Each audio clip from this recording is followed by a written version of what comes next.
জামাত ইসলামী, চরমোনাই এবং কওমি আলেম ওলামা, বিভিন্ন ইসলামী দল সবার জন্য একটা জরুরি সতর্কবার্তা, এবং এটা বাংলাদেশের জন্য অশনি সংকেত। দেশব্যাপী খুবই সন্দেহজনক একটা ঘটনা ঘটছে, যার পেছনে কোটি কোটি টাকা বাজেট আছে, এবং আমরা যারা ধর্মপ্রাণ সাধারণ মানুষ, আমরা সরল মনে একটা ফাঁদে পড়েছি। তবে ধর্মীয় কাজ ভেরি সিম্পল। আমি জামাত চরমোনাই সহ আলেমদের কেন টেনে এনেছি, যে জামাত চরমোনাই সহ শীর্ষস্থানীয় ইসলামপন্থী বা আলেম ওলামাদের বাদ দিয়ে মহাসওয়াবের কাজ করছে এবং তার পেছনে কোটি কোটি টাকা খরচ হচ্ছে, এটা তো সন্দেহজনক হওয়ারই কথা। যেমন বাংলাদেশে ইসলামের পক্ষে কাজ করে বা করবে কারা? প্রথম কথা তো সরাসরি ইসলামিক কাজ বা সওয়াবের কাজ, এটা তো আলেমদের নেতৃত্বে হতে হবে। আপনি কোন একটা ইবাদত বন্দি করবেন, আপনি তো আলেমদের ছাড়া নামাজই পড়তে পারেন না। আলেমরাই তো নামাজ ইমামতি করে, আমরা মুক্তাদি হই। তা আলেম কিংবা ইসলামী দল, ঠিক আছে, যেসব জায়গায় প্যান্ট শার্ট পরা লোকজন ইসলামের পক্ষে কাজ করতে পারে বা যে কোনো মুসলমান করতে পারে, সেখানেও ইসলামী দলের একটা সুপারভিশন দরকার। কালেকটিভ কোনো কাজ যদি হয়, সেটাও এটা ভেরি সিম্পল, যে আলেম ওলামা কিংবা ইসলামী দল এর বাইরে আপনি কোনো ইসলামের জন্য মহান কাজ করবেন, এটা আশা করাটা ঠিক না। আওয়ামী লীগ, বিএনপি তারা নিজেদের স্বার্থে দুনিয়াবি কাজকর্ম করে, কিন্তু তারা ইসলামের স্বার্থে কোনো বড় কাজ করবে এটা মনে করার কোনো কারণ নেই। তারা মুসলমান, তারা হয়তো জান্নাতেও যাবে, কিন্তু তাদের কোনো কালেকটিভ উদ্যোগ ইসলামের বৃহত্তর স্বার্থে এটা হবে না, এটা ক্ষমতার স্বার্থে বা তাদের রাজনীতির স্বার্থে হয়। এই জন্য বাংলাদেশে ইসলামের স্বার্থে যদি কোনো কাজ কেউ হয় বা কোনো উদ্যোগ নেওয়া হয়, ডেফিনেটলি সেখানে যেহেতু বাংলাদেশের সর্ববৃহৎ ইসলামী দল জামাত ইসলামী, তাদের একটা সম্পৃক্ততা থাকবে, তা থাকতে হবে। অথবা বাংলাদেশের দ্বিতীয় বৃহত্তম ইসলামী দল ইসলামী আন্দোলন বাংলাদেশ চরমোনাই, তাদের একটা সম্পৃক্ততা থাকবে। অথবা আরো অনেক ইসলামী দল, হেফাজত ইসলাম, সবার গার্ডিয়ান, তাদের একটা অবস্থান থাকবে। অথবা বিখ্যাত কোনো আলেমদের, যেমন হতে পারে মিজানুর রহমান আজারি অথবা ডক্টর এনায়েতুল্লাহ আব্বাসী, অথবা কোনো বিখ্যাত কওমি আলেম, অথবা সুন্নি ঘরানার বেরলবীদের মধ্যে যদি কেউ হয়, গিয়াসউদ্দিন তাহিরি, আইনুল হক, বা এরকম কারো একটা সম্পৃক্ততা থাকতে হবে। অথবা শেখ আহমদুল্লাহ, এরকম কেউ সম্পৃক্ত না, কিন্তু আপনি মহান খেদমত করছেন ইসলামের, এটা কি বাস্তবসম্মত?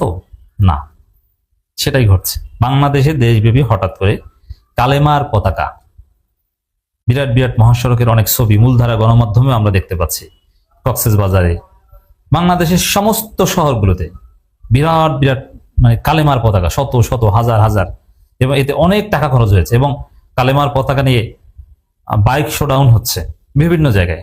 গোপালগঞ্জে, মজার বিষয়, আওয়ামী লীগ অধ্যুষিত এলাকাগুলোতে এটা বেশি। গোপালগঞ্জে বিরাট শোডাউন হয়েছে, গোপালগঞ্জে প্রচুর কালেমার পতাকা। গাজীপুরে, আওয়ামী লীগ অধ্যুষিত এলাকাগুলোতে বেশি। এটা কেন? প্রথম কথা হচ্ছে, দেখেন, ডোন্ট মিসআন্ডারস্ট্যান্ড মি, কেউ ভুল বুঝবেন না। কালেমার পতাকা, আমরা তো অ্যাক্টিভিজম করি, আমাদের জীবনের লক্ষ্য উদ্দেশ্য কালেমার পতাকাই। এদেশের আকারে আকাশে কালেমার পতাকা উড়ুক, আমরা এজন্যই জীবন, যৌবন, ধন সম্পদ, অর্থ সম্পদ যা দেয়া দরকার আমরা রাজি। আমাদের লক্ষ্য উদ্দেশ্য তো এটা। একজন মুমিন হিসেবে আমরা চাই এদেশে আল্লাহর আইন কায়েম হোক, কালেমার পতাকা উড়ুক। বাংলাদেশের পতাকা লাল সবুজের পতাকার উপরে কালেমা লেখা থাকবে, সেই পতাকাই হবে বাংলাদেশের পতাকা, সাংবিধানিকভাবে সেটা গৃহীত হবে। এই স্বপ্ন আমি দেখি, প্রত্যেক মুসলমানের এই স্বপ্ন দেখা উচিত। অতএব কালেমার পতাকার প্রতি কোনো বিদ্বেষ রাখলে তার ঈমান থাকবে না, কারণ কালেমা ঘোষিত পতাকাই হবে ইসলামের পতাকা। সৌদি আরব, ইরান, আফগানিস্তান, যেসব দেশে ইসলামী রাষ্ট্র, সেসব জায়গায় কিন্তু কালেমার পতাকা, কালেমা থাকবে সবার উপরে। এবং যখন মুসলমানরা জিহাদ করত, যুদ্ধ করত, তখন তাদের যে পতাকা সেটা থাকতো কালেমার পতাকা। অতএব মদিনার পতাকা ছিল, রাসূলের পতাকা ছিল কালেমার পতাকা, সবার উপরে থাকবে কালেমার পতাকা। কালেমার পতাকা কোনো অর্ধনমিত হবে না। তবে এই বিষয়ে আমাদের অবস্থান স্পষ্ট। কিন্তু এখন যেসব কালেমার পতাকা আমরা দেখতে পাচ্ছি, এটা কিসের কালেমার পতাকা? এটা কারা করছে, কেন করছে হঠাৎ করে? এটা সন্দেহজনক। ভালো কাজ ভালো প্রক্রিয়ায় না হলে সেটা শুদ্ধ হয় না। কালেমার পতাকা অলওয়েজ ভালো, কিন্তু প্রক্রিয়া এবং লক্ষ্য উদ্দেশ্য ব্যবহারটা যদি ভালো না হয়, উদ্দেশ্য যদি ঠিক না থাকে, তাহলে এটা সন্দেহজনক। অলরেডি বিভিন্ন গণমাধ্যমে রিপোর্ট এসেছে যে এই যে কালেমার পতাকা দেশব্যাপী, আন্তর্জাতিক গণমাধ্যমে এটা নিয়ে রিপোর্ট হচ্ছে, এবং তাতে বিনিয়োগকারীরা উদ্বিগ্ন হচ্ছে, একটা ভুল বার্তা যাচ্ছে।